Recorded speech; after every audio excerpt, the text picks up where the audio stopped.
the way that sound and silence play into a culture, how important it is.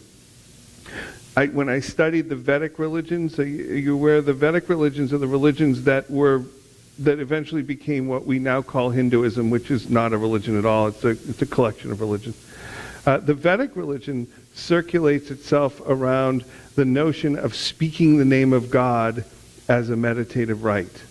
So the one thing you can always do in the Vedic religions to bring yourself closer to God is to speak God's name. But for the most part, I didn't find a whole lot of references to silence in a lot of religions. There were a couple. Of course, the Catholics can be very, very silent. But what I did was I started to research this, and I really I couldn't land on any one particular thing. Let me read you a couple quotes I found. These are little quick quotes that I found online, all having to do with silence. And I think, as contradictory as they all are, I think you will find that you probably think they're all right in some regard. That's what I did. So Sarah Dessen, who is a writer who writes for young adults, teenagers, she says, "Silence is so freaking loud." It really is, isn't it? It can be, misplaced silence can be really loud. Audre Lorde, who we respected here by reading her words previously, says, "Your silence will not protect you." She's a social activist. All of her quotes about silence had to do with social silence in the wrong place at the wrong time. Will Rogers says, "Never miss a good chance to shut up."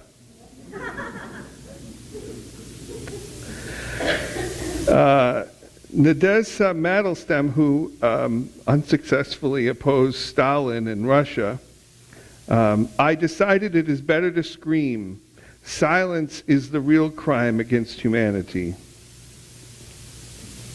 Mary Ann Evans, who wrote at a period of time where women couldn't be writers, so she wrote under the pen name of George Eliot, said, "Blessed is the man who, having nothing to say, abstains from giving us wordy evidence of that fact."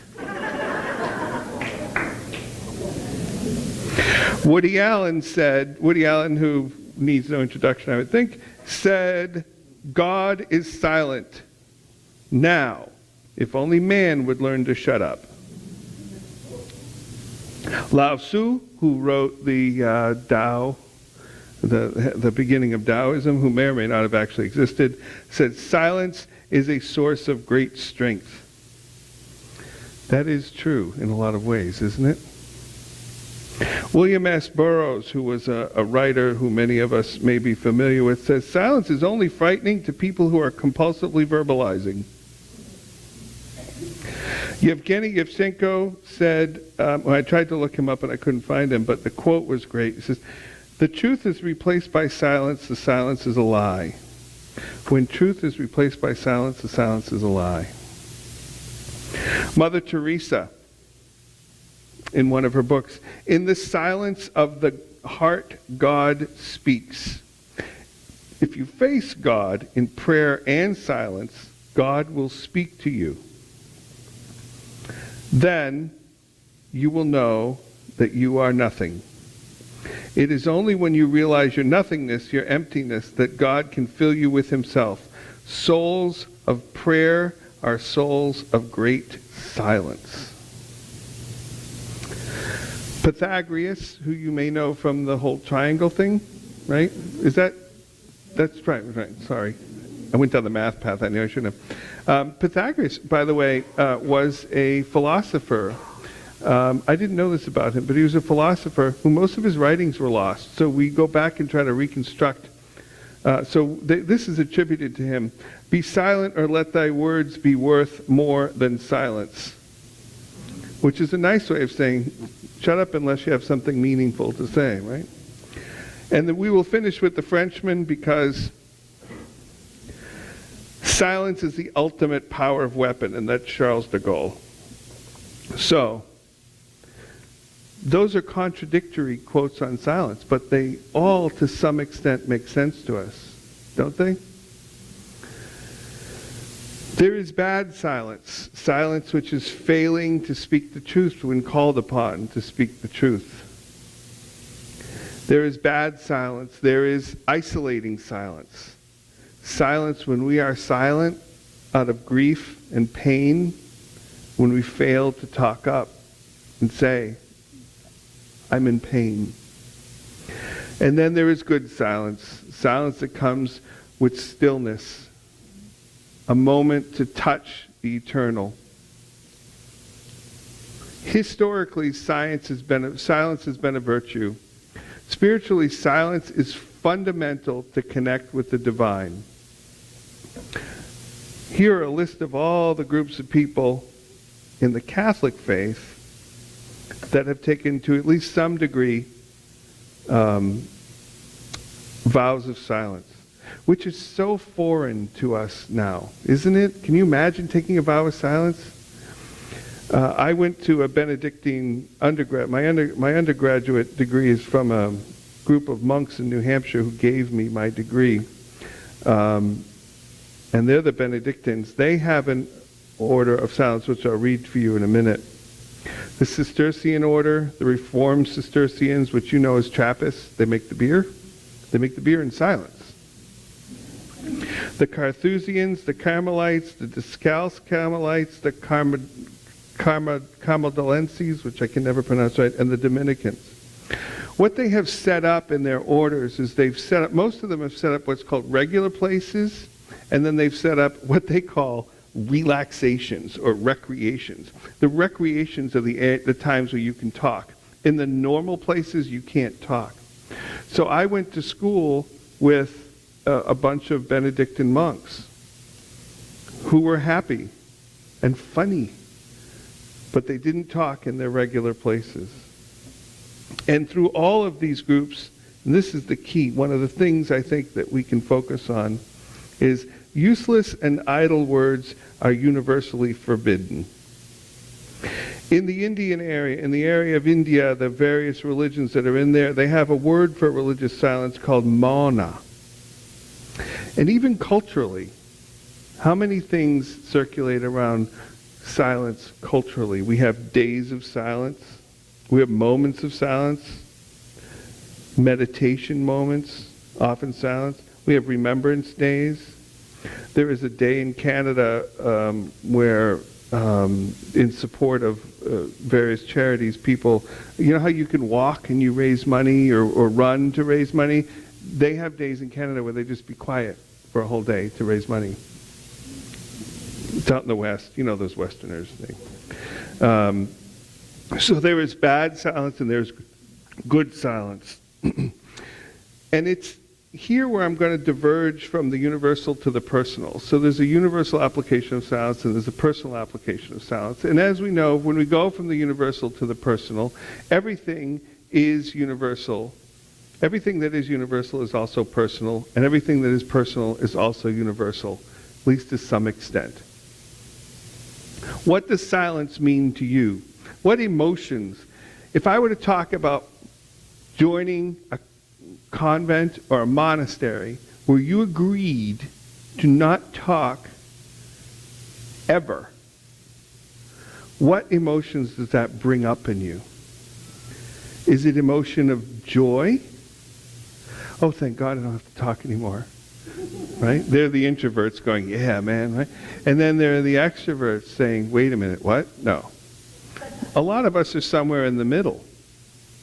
There are certainly long periods of time where I would love to not talk and not hear anything. But in America, that's really hard to do. So is it unnerving? Is it distracting? Would you worry about it? Oh my God, I can't talk. What would you feel about that? Or would it feel peaceful or invigorating? Personally, I will tell you that I am changing. It may be age. It may be the fact that my two teenage daughters create more noise than I ever imagined was possible. It could be. Are they here? One of my daughters was coming. No?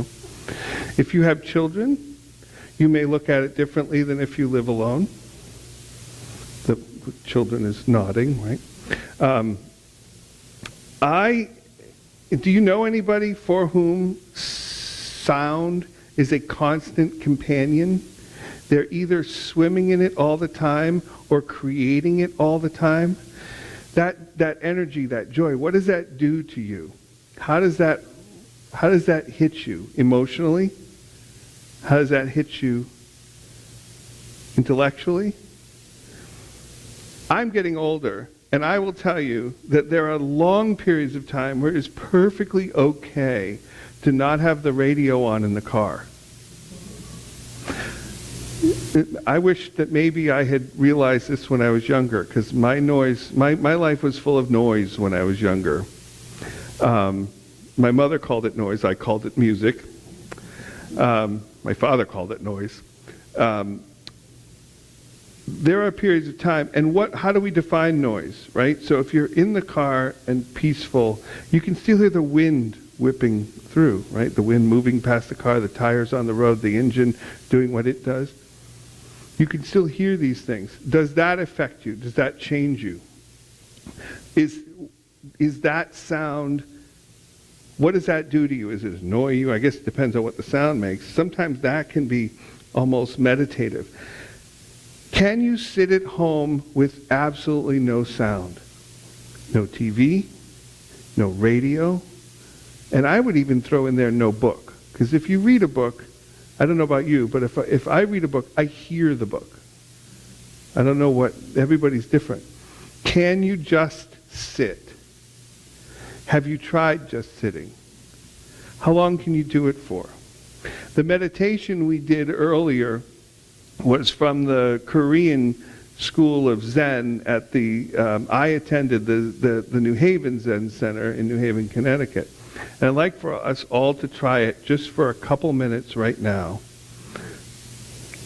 And the last time I did this with you, I said, try to focus on not thinking. Really hard to do. But this time, try to focus on the silence that you create for yourself. What does it look like? What does it feel like? What color is it? That's a really weird question, isn't it? Is it black? Is it rainbow colored? We're just going to do this for a couple minutes, but if you sit with your feet on the floor and just relax, there's no rhyme or reason to this. The Zen people would disagree with me, but this is Zen light. So, as you breathe in, don't regulate your breathing. Just as you breathe in, say, I am. As you breathe out, say, I don't know. And while you're doing that, try not to think about the silence you're experiencing, but try to observe the silence you're experiencing. Does it have a rough surface? Does it have a bumpy surface? Is it smooth? Is it liquid? Is it solid? For some of you, you may come out of this and say, he's completely nuts. That's okay. But let's try to observe. Breathe in.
So,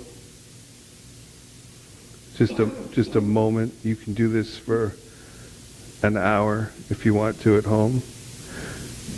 The rules say you have to sit with your legs crossed and your hands in a particular way. You can start light if you need to. The reason why I did it with the kids laying down was because it's the easiest thing to do. What we're trying to do is focus on the silence. So what color was it? Could you see it? Could you feel it? Could you feel it? Maybe you couldn't see it, but maybe you could feel it. Through my evolution with this, silence has become a place that allows me to connect with the divine.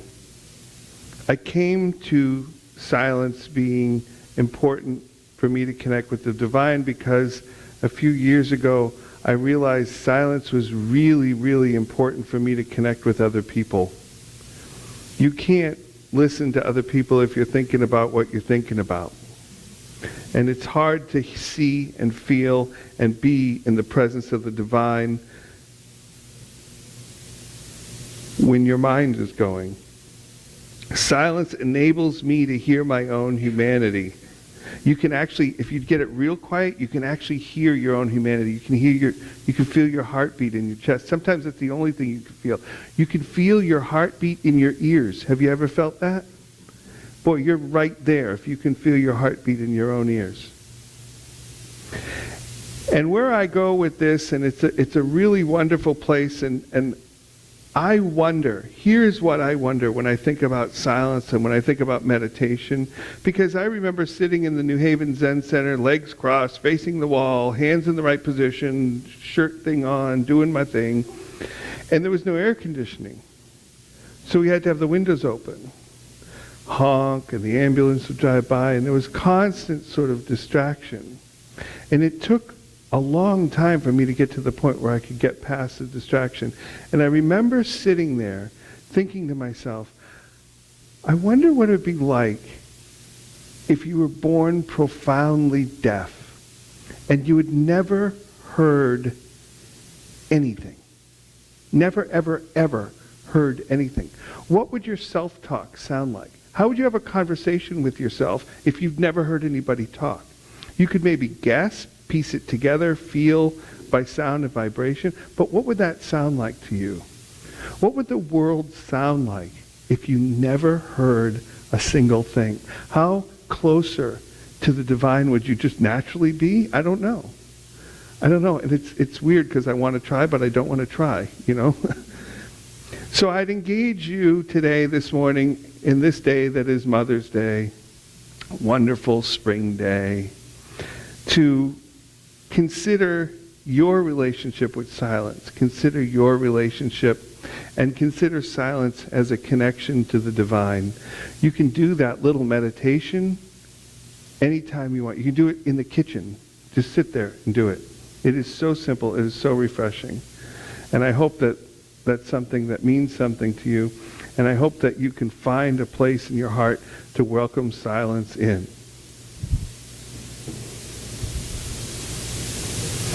And now that we're done talking about silence, we should sing a song. Because what other thing would we do?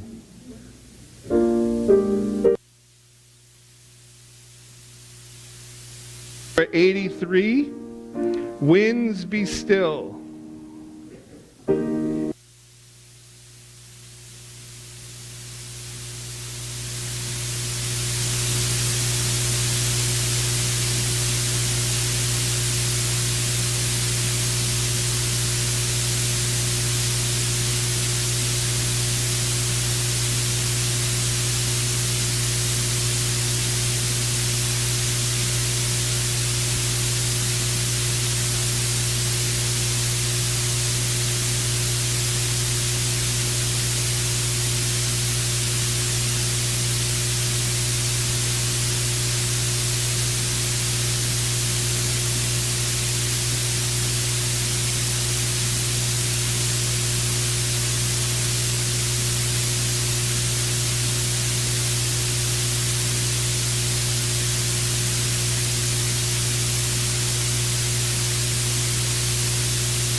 If you really want to feel the power of silence, speak to a large group of people